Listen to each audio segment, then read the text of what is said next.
Anti corruption દ્વારા એક લાંચનો case કરવામાં આવ્યો છે. આરોપી કોણ છે અને જે લાંચ માંગવામાં આવી હતી તે કયા હેઠળ એટલે કયા મુદ્દે માંગવામાં આવી હતી?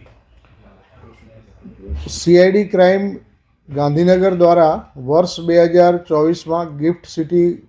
ક્લબ ગાંધીનગર ખાતેથી એક આરોપીને પકડવામાં આવેલ, જે કોલ સેન્ટર સાથે સંકળાયેલો હતો અને તેનો જે કોલ સેન્ટરનો જે કારોબાર હતો તે ગોવામાં રહી અને ચલાવતો હતો, જેથી કરી સીઆઈડી ક્રાઇમે ગોવા ખાતે રેડ કરેલી અને ગોવા જઈ અને 23 આરોપીઓને પકડી લાવેલી. ત્યારબાદ અમદાવાદમાં કોલ સેન્ટર સાથે સંકળાયેલા જે લોકો હતા તેઓની પણ ધરપકડ કરવાની શરૂઆત કરેલી અને તેમાંથી જે પકડવાના બાકી આરોપીઓ હતા એવા એક આરોપી કે જે અમારા કામના ફરિયાદી છે, તેઓનું નામ ખોલવાની વાત કરી અને તેઓ પાસેથી આ કામના આરોપી પોલીસ ઇન્સ્પેક્ટર પીકે પટેલ કે જે સીઆઈડી ક્રાઇમ સીઆઈ સેલમાં નોકરી કરે છે, તેઓએ પહેલાં મોટી રકમની માંગણી કરેલી, જે ચોક્કસ થઈ શકતું નથી, પરંતુ ત્યારબાદ તેઓ પાસેથી 30 લાખ રૂપિયાની લાંચ લેવાનું નક્કી કરેલું, જે અંગે તેઓએ લાંચ આપવા તૈયાર ન હોય એસીબીમાં ફરિયાદ કરેલી અને એસીબીએ આજરોજ છટકું ગોઠવી અને તેમના વતી તેમના જે પોલીસ કોન્સ્ટેબલ હતા વિપુલ ભગવાનભાઈ બાબુભાઈ દેસાઈ, તેઓને રૂપિયા 30 લાખ લેતા રંગે હાથે ઝડપી લીધેલા અને ત્યારબાદ આ અંગે પીકે પટેલે પણ સંમતિ આપેલી અને જેથી પીકે પટેલને પણ તાત્કાલિક અસરથી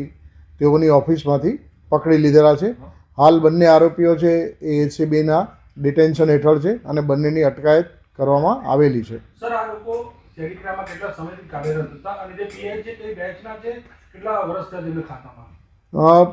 પોલીસ ઇન્સ્પેક્ટર પીકે પટેલ વર્ષ 2013ની બેચના સબ ઇન્સ્પેક્ટર છે અને તેઓને 2019માં પ્રમોશન મળેલું. આ પહેલાં તેઓએ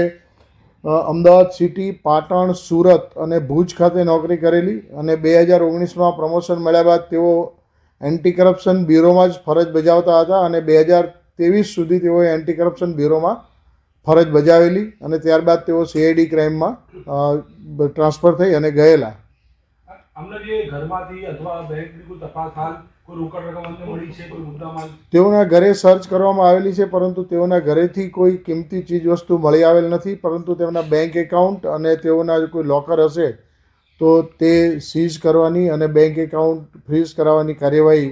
હાથ ધરવામાં આવનાર છે. પહેલા કેટલા અમાઉન્ટની ડિમાન્ડ કરી હતી અને ત્યારબાદ 30 લાખ રૂપિયા નક્કી કર્યા? પહેલાં ફરિયાદી અને આરોપી બંને પક્ષે જુદી જુદી રકમ બતાવવામાં આવે છે, પરંતુ 1.5 થી 2 કરોડ રૂપિયાની માંગણી કરવામાં આવેલી તેવું તેઓની વાત ઉપરથી જણાય છે. આ પૈસા આપ્યા પછી એને શું રાહત આપશે, શું કહેવામાં આવી હતી અને કન્ડિશન અને કઈ રીતે હેરાન કરતા હતા? કેટલા સમયથી આ લોકો વચ્ચે પૈસાની લેતી દેતી મામલે? છેલ્લા 2-1 મહિનાથી જે આ ફરિયાદી છે તેઓને આ અંગે સ્ટેટમેન્ટ આપવા માટે નોટિસ આપવામાં આવતી હતી, પરંતુ ફરિયાદી પોતે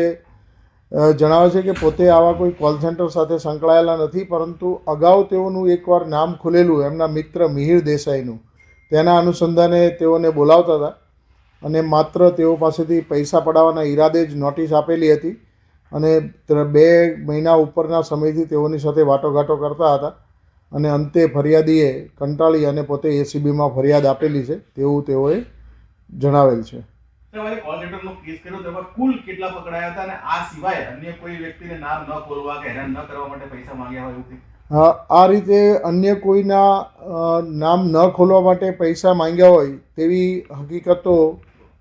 જ્યારે અમે ટ્રેપ કરી છે ત્યારબાદ થોડી ઘણી પ્રકાશમાં આવી છે અને આ અંગે જો કોઈની પાસે આ રીતે પૈસા માંગેલા હોય અથવા તો પૈસા લીધેલા હોય નોટિસ કરીને, તો તેઓ અમારી સમક્ષ આવી અને ફરિયાદ એસીબીને કરી શકે છે, તો અમે તેમને ન્યાય અપાવવા માટે ચોક્કસ પ્રયત્ન કરીશું.